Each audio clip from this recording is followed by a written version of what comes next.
I'm Shirley Nichols. I'm a foster carer for Blaenau Gwent Local Authority. I'm in my 31st year of fostering. I have 2 birth children, 2 adopted, 3 grandchildren, and a cat.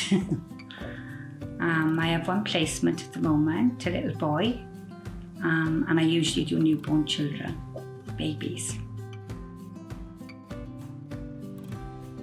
When you have your first placement, or when you have any placement, and you get paperwork about them, obviously you haven't met them before.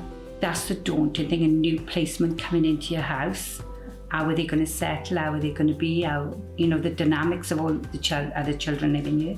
With newborns, it's a lot easier. Older children, it takes a bit more time. I think that's the most daunting until you do actually meet them, just seeing it on paper.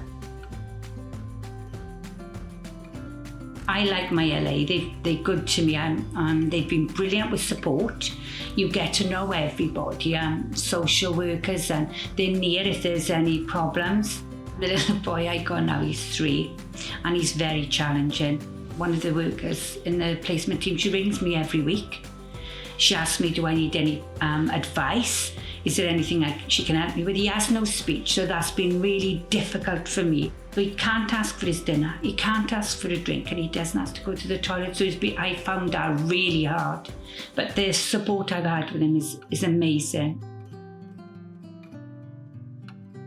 It took a while, and daunting, and a lot to learn, but I wouldn't give it up now. It's the time with them that's important, not all material things. It's the time, the love, and the support you can give them. And I don't do that on my own. You get the support, and honestly, when they either go back home with a doctor, it's magical.